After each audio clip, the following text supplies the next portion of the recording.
പരിശുദ്ധ ബാവ തിരുമനസിലെ ഒരു കൽപ്പന ഇപ്പോൾ അഭിവന്യ കുറിയാക്കോസ് മാർ ക്ലീമീസ് തിരുമേനി വായിക്കുന്നു.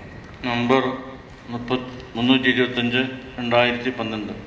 സ്വയസ്ഥിതനും ആദ്യന്തമില്ലാത്തവനും സാരാംശ സമ്പൂർണനുമായ ത്രിയേക ദൈവത്തിൻ്റെ തിരുനാമത്തിൽ തനിക്ക് സ്തുതി. വിശുദ്ധ മാർത്തോമാ ശ്ലീഹായുടെ സിംഹാസനത്തിന്മേൽ ആരൂഢനായിരിക്കുന്ന പൗരസ്യ കാതോലിക്കായും മലങ്കര മെത്രാപ്പൊലീത്തായുമായ മൊറോൻ മാർ ബസേലിയസ് മാർത്തോമാ പൗലോസ് ദ്വിതീയൻ മുദ്ര.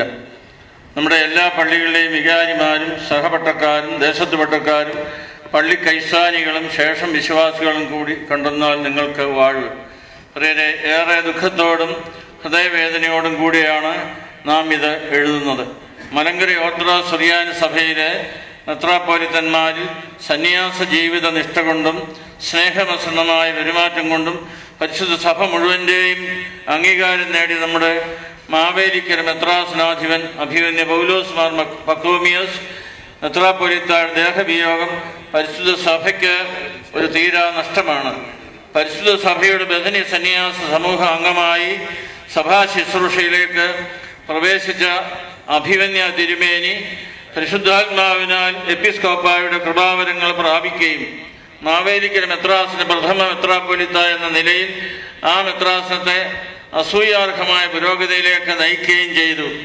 താൻ നേതൃത്വം നൽകിയ അങ്കമാലി, ഇടുക്കി, മാവേലിക്കര എന്നീ മെത്രാസനങ്ങൾക്ക് മാത്രമല്ല തൻ്റെ നിസ്തുലമായ പ്രവർത്തനങ്ങളിലൂടെ പരിശുദ്ധ സഭയ്ക്കാകമാനം പ്രിയങ്കരനായ മെത്രാപ്പൊലീത്ത ആയിത്തീർന്ന അഭിവന്യ തിരുമേനി അദ്ദേഹത്തെ ഏൽപ്പിച്ച എല്ലാ ചുമതലകളും ഉത്തരവാദിത്തങ്ങളും അസാധാരണ സിദ്ധിവിശേഷത്തോടെ നിർവഹിച്ചു.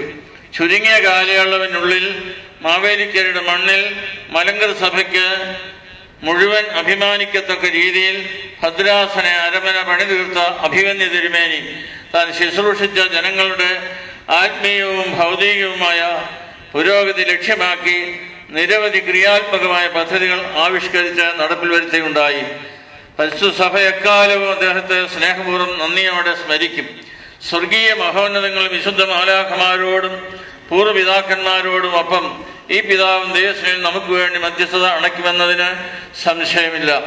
വാത്സല്യ മക്കളെ, മാവേലിക്കര മെത്രാസന മെത്രാപ്പൊലീത്ത ആയിട്ടായിരുന്നുവല്ലോ അഭിവന്യ പൗലോസ് മാർ പക്കോമിയസ് പിതാവ് ചുമതല നിർവഹിച്ചു വന്നിരുന്നത്. അദ്ദേഹത്തിൻ്റെ ദേഹവിയോഗത്തിലൂടെ ആ സ്ഥാനം ഒഴിഞ്ഞു കിടക്കുന്നതിനാൽ മലങ്കര സഭാ ഭരണഘടന 95-ാം വകുപ്പ് പ്രകാരം മാവേലിക്കര മെത്രാസനത്തിന്റെ ഭരണം ഈ കൽപ്പനയിലൂടെ നാം ഏറ്റെടുത്തിരിക്കുന്ന വിവരം നിങ്ങളെ ഏവരെയും അറിയിക്കുന്നു. അഭിവന്യ പൗലോസ് മാർ പക്കോമിയസ് മെത്രാപ്പൊലീത്ത കാട്ടിത്തന്ന നല്ല മാതൃകകൾ പിന്തുടരുന്നതിനും ഭദ്രാസനത്തെക്കുറിച്ച് അദ്ദേഹത്തിനുണ്ടായിരുന്ന സ്വപ്നങ്ങൾ പൂർത്തീകരിക്കുന്നതിനും മാവേലിക്കര മെത്രാസനവും സഭാമക്കൾ ഏവരും ഉത്സാഹപൂർവ്വം നമ്മോട് ചേർന്ന് പ്രവർത്തിക്കണം. ആ നിലയിൽ അദ്ദേഹത്തോടുള്ള കടമ നമുക്ക് നിർവഹിക്കാം. സകല ബുദ്ധിയെയും കവിയുന്ന ദൈവിക സമാധാനത്താൽ നാം ഏവരുടെയും ഹൃദയങ്ങളെ ദൈവം ആശ്വസിപ്പിക്കട്ടെ. ശേഷം പിന്നാലെ സർവശക്തനായ ദൈവത്തിൻ്റെ കൃപയും അനുഗ്രഹങ്ങളും നിങ്ങൾ ഏവരോടും കൂടെ സദാ വർദ്ധിച്ചിരിക്കുമാറാകട്ടെ. ആയത് ദൈവമായ ഗോറിയോസിൻ്റെയും മോദിവിനാസിയോസിൻ്റെയും ശേഷം സകല ശുദ്ധിമാന്മാരുടെയും ശുദ്ധിമതികളുടെയും പ്രാർത്ഥനകളാൽ തന്നെ ആമീൻ. പരിശുദ്ധ ബസേലിയസ് മാർത്തോമാ പൗലോസ് ദ്വിതീയൻ കാതോലിക്ക 2012 ഓഗസ്റ്റ് മാസം 1-ാം തീയതി കോട്ടയം കാതോലിക്കേറ്റ് അരമനയിൽ നിന്നും